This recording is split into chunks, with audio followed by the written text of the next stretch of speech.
এই যে পাউরুটি কেটে নিয়েছি স্যান্ডউইচ করবো বলে।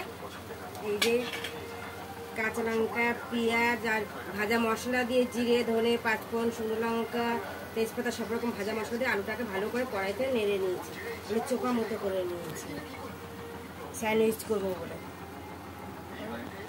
তার জন্য একটা ডো তৈরি করে নেবো। এই যে একটু বেসন দিচ্ছি,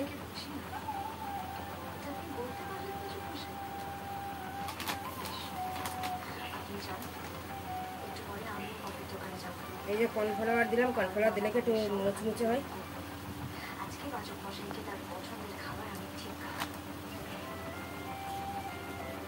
এই যে একটু হলুদ দিলাম, গোলমরিচ দিলাম,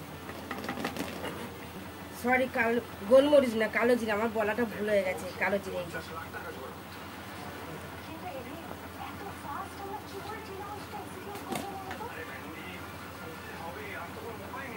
একটু নুন দিয়ে দেবো। এবার ভালো করে এটাকে মাখিয়ে নেব।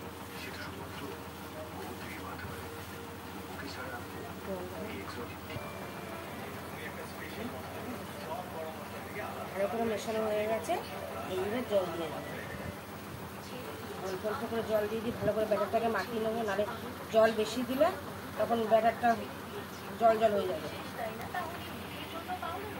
বেশি তো ঘন করবো, বেশি তো পাতলা করবো না, এটা ঘন ঘন হবে।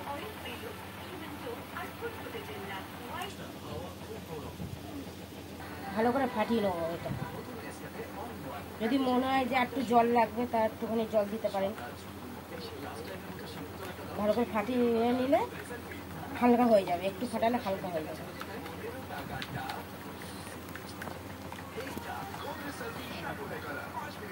হালকা হয়ে গেছে ব্যাটারটা, একটু ফাটাবো।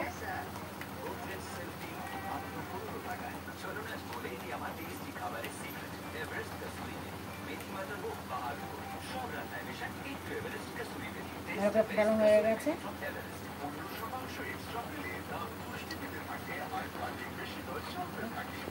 আলুটাকে একটু হাত দিয়ে মেখে নিলাম।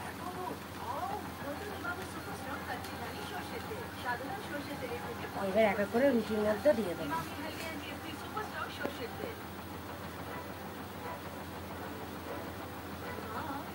আপনারা কিভাবে করেন জানাবো কমেন্ট সেকশনে। আপনারা কিভাবে করেন আমাকে জানাবেন অবশ্যই। এটাকে এইভাবে এবার চেপে দেবো।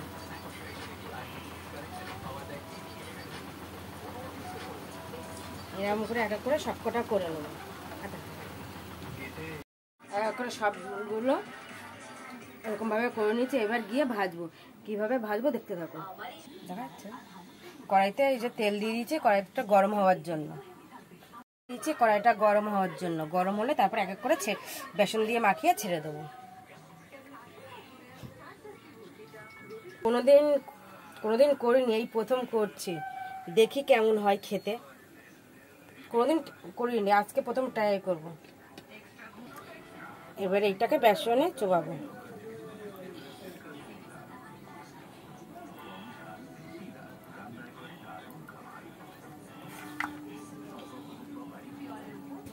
কড়াইতে তেল গরম হয়ে গেছে, এবার দিয়ে দেবো। হালকা করে গরম করে নিচ্ছি। এবার এগুলোকে ভেজে নেবো। নামিয়ে নেবো। দেখুন কি সুন্দর লাল লাল করে ভাজা হয়েছে। এবার নামিয়ে নেবো। এই দেখুন কি সুন্দর ভাজা হয়েছে, দেখছেন?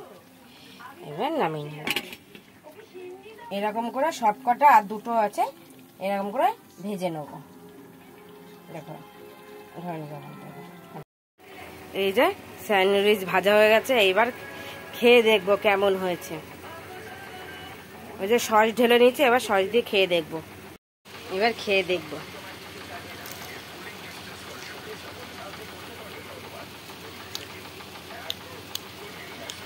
খুব ভালো হয়েছে।